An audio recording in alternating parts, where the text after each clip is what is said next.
जे साई दीपक reservation पे क्या thought रखते हैं? आपको लगता है, मतलब 2-3 सवाल है मेरे। पहला, रिजर्वेशन सही है क्या? ये सही है गलत है, एक्चुअली इस पे मेरा जो पोजीशन है इवॉल्व हुआ है पिछले 7 या 8 सालों में। ओके। ओके, हो सकता है कि समाज का एक वर्ग है जिनको ये देना ज़रूरी है, बनाए से समाज, हिंदू समाज only, nobody else. Okay, too, लेकिन आज ये प्रॉब्लम हुआ है कि रिजर्वेशन का जो फैलाव है वो ज़्यादा हुआ है। It is just constantly increased to the extent that हर कोई अपने लिए एक ओबीसी टैग चाहता है या कोई और टैग चाहता है।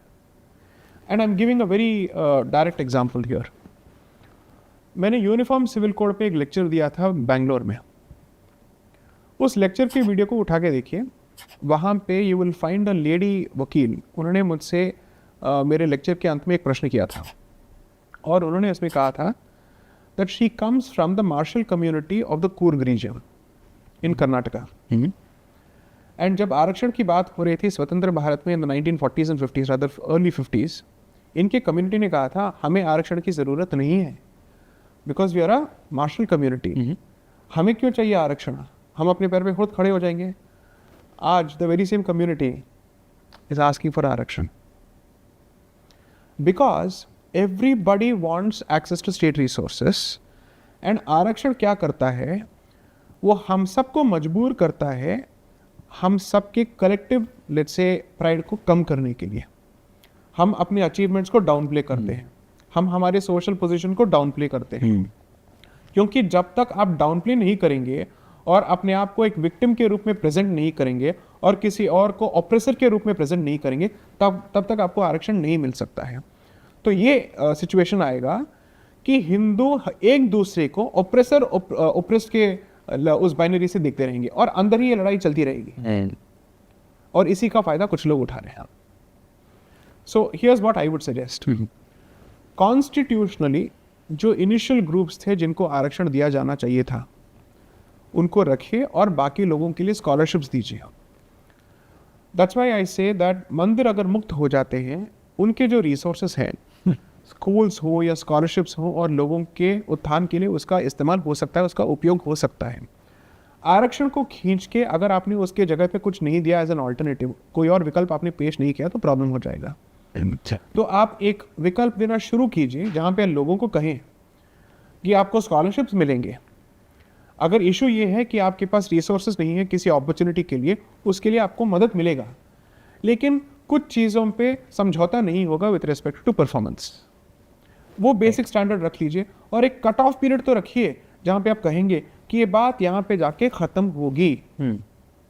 अदरवाइज क्या होगा, we are going to create a perpetually victimised society जहाँ पे एक रिवॉल्विंग डोर होगा। आज ये विक्टिम है, कल ये विक्टिम है, कल ये विक्टिम है।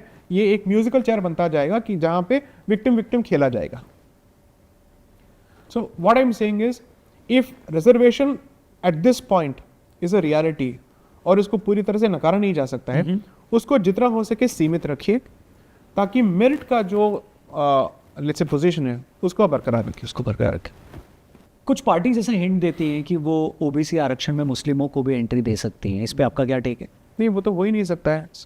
ये तो असंवैधानिक हो जाएगा पूरी तरह से, because reservations on the basis of religion is not possible. And secondly, जब आप बार बार कहे जाते हैं कि जाति प्रथा और जो ईविल है वो तो सिर्फ हिंदू समाज में है, तो किस बेसिस पे बाकी लोगों को आप रिजर्वेशन दे सकते हैं? फिर आप मान लीजिए कि जाति जो है नॉन हिंदू कम्युनिटीज के अंदर भी हैं। अगर हैं, then we should start looking at the treatment of let's say the so-called oppressed groups or oppressive groups in their community also. बोलने के लिए बोल देते हैं that only what is this, Hinduism is the only religion जिसमें egalitarianism नहीं है, जहाँ पे equality नहीं है। बट जब रिजर्वेशन की बात आती है, सबको रिजर्वेशन चाहिए होता है। दोनों बातें एक साथ नहीं हो सकती।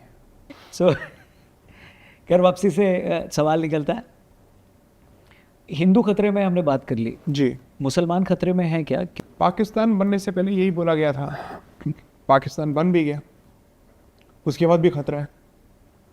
तो ये खतरा कब खत्म होगा? तो ये आपके मन के अंदर का एक वहम है। एंड टू, पारसी, जैसे आपने सही कहा, उनकी तादाद भारत में 60,000 से भी कम है। कोचिन के जो यहूदी हैं, ये भारत के जितने भी यहूदी हैं, ये गिनके 1 लाख भी नहीं होंगे, 500 से भी कम ही होंगे। उनके साथ तो कोई छेड़छाड़ नहीं हो रही है ना। It's not as if people उनको ढूंढ ढूंढ के उनको टॉर्मेंट कर रहे हैं, या फिर उनकी जीवन प्रणाली के साथ कोई हस्तक्षेप कर रहा है, या कोई इंटरफियर कर रहा है, उनका जीना यहाँ पे मुश्किल कर रहा है। So why is this discussion always revolving around the same set of groups?